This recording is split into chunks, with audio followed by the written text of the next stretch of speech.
Assalamualaikum dan salam sejahtera. Anda sedang menonton Sekilas Fakta 7 Disember 2020 bersama saya Syazwana Amir.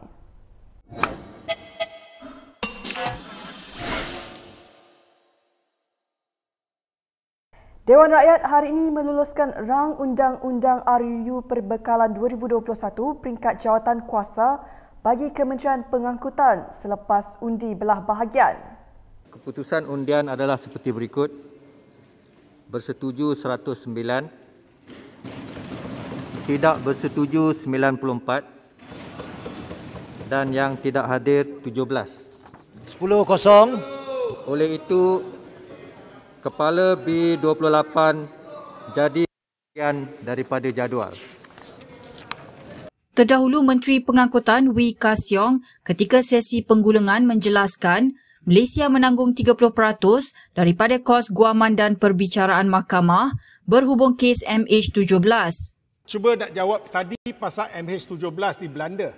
Jadi ini apa di Malaysia? Selesaikan bab ni, 23 juta ini kos guaman dan juga mahkamah. Seperti mana yang saya kata 30% itu ditanggung oleh Malaysia.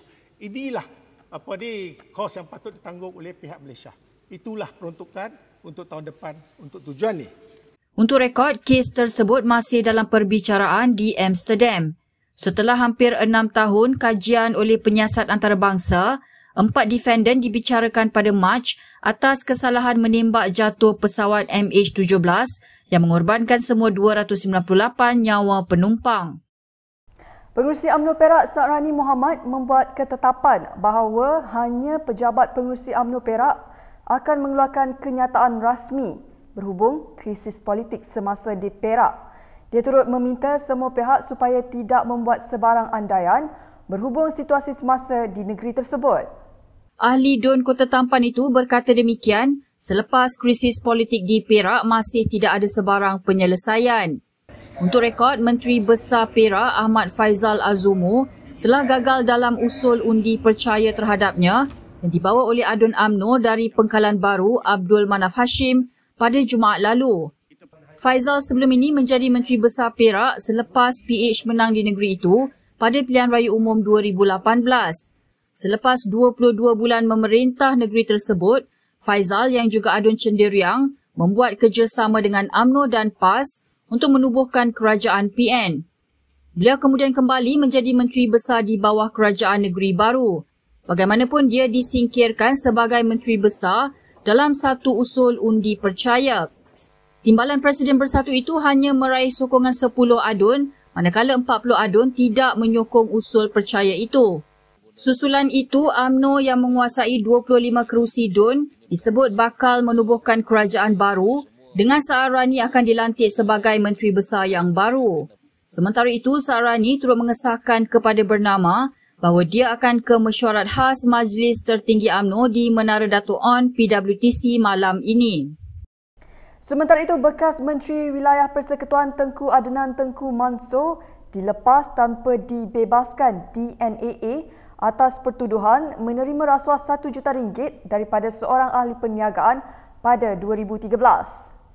Hakim Mahkamah Tinggi Kuala Lumpur Muhammad Nazlan Muhammad Ghazali mengeluarkan perintah itu semasa prosiding mahkamah terbuka pagi ini. Ahli Parlimen Putrajaya itu tenang di kandang tertuduh ketika keputusan dibacakan. Keputusan itu dikeluarkan pagi ini berikutan penghujahan dari pihak pendakwaan dan pembelaan. Timbalan Pendakwa Raya Julia Ibrahim telah memberitahu mahkamah bahawa pendakwaan diarahkan oleh Jabatan Peguam Negara AGC untuk DNAA. Jelasnya ini susulan perkembangan baru dalam kes yang melibatkan salah seorang saksi. Namun Peguam Bela Tan Hock Chuan telah membantah dan memohon agar anak guamnya dibebas dan dilepaskan. Hari ini pada mulanya ditetapkan untuk perbicaraan semula. Tengku Adnan yang berusia 69 tahun itu didakwa telah menerima wang tunai RM1 juta daripada ahli perniagaan Tan Eng Boon. Tan sebelum ini mengaku bersalah atas tuduhan bersubahat dengan Tengku Adnan yang didakwa melakukan kesalahan itu dan didenda RM1.5 juta. Tengku Adnan atau Kunan mempunyai kes rasuah lain bernilai RM2 juta yang belum selesai di Mahkamah Tinggi Kuala Lumpur yang berasingan. Perkara ini ditetapkan untuk keputusan di akhir pembelaan pada 21 Disember.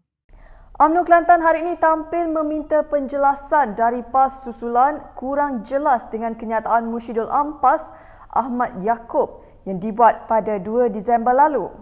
Dalam satu kenyataan media, Setiausaha UMNO Kelantan Akbar Salim mahu PAS menjelaskan sekiranya ingin meneruskan muafakat nasional atau sebaliknya. Akbar berkata BN Kelantan bersiap sedia untuk meletakkan calon di semua kawasan DUN dan Parlimen jika PAS cenderung untuk mengenepikan muafakat nasional. Terdahulu Ahmad yang juga Menteri Besar Kelantan berkata perjuangan politik melalui Perpaduan Melayu tidak boleh mengenepikan bersatu. Memetik laporan Harakah Daily, aduan Pasir Pekan itu menegaskan pergerakan Parti Melayu mestilah tidak terhad hanya antara PAS dan UMNO tetapi perlu melibatkan parti lain termasuk bersatu. Ahmad berkata demikian sebagai mengulas kenyataan Naib Presiden UMNO Muhammad Khalid Nordin yang dibuat sebelum itu.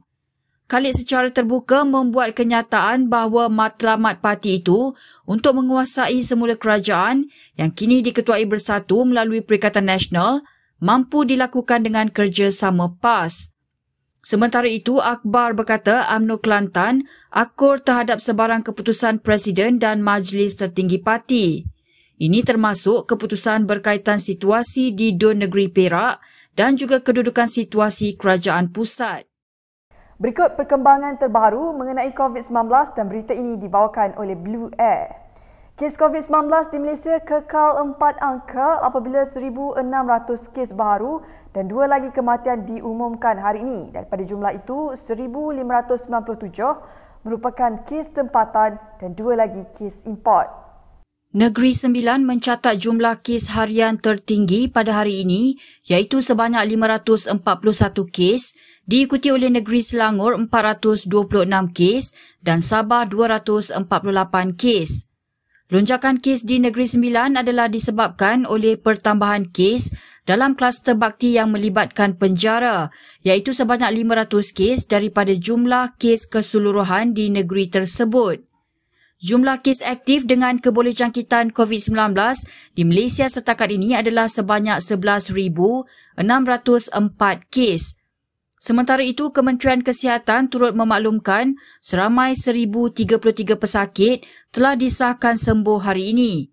Ini menjadikan jumlah keseluruhan kes sembuh adalah sebanyak 63,306 kes atau 83.9% daripada keseluruhan kes.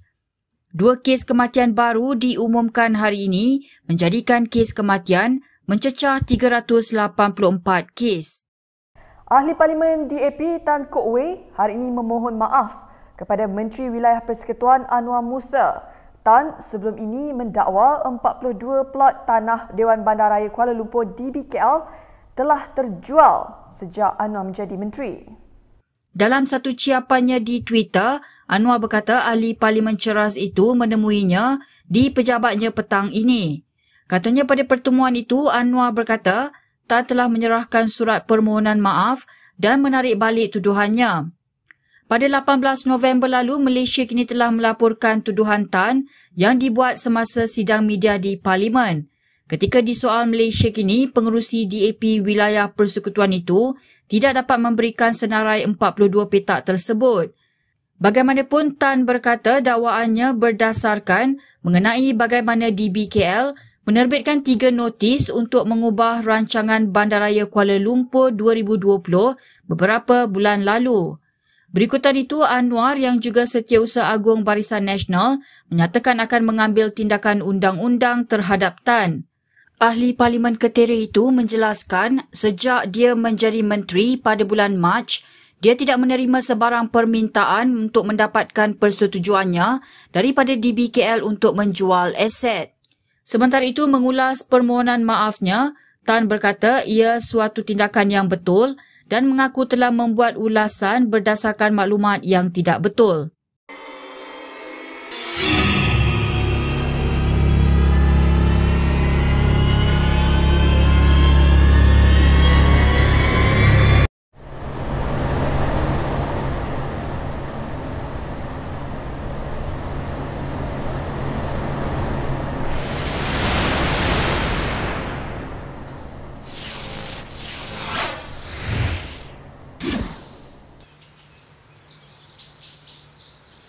Baiklah, sekian sahaja daripada saya, Syazwana Amir untuk Sekilas Fakta. Untuk lebih banyak berita, anda boleh melayari kinitv.com. Anda juga boleh mengikuti kami di Instagram, Twitter, YouTube dan Facebook. Salam hormat dan jumpa lagi.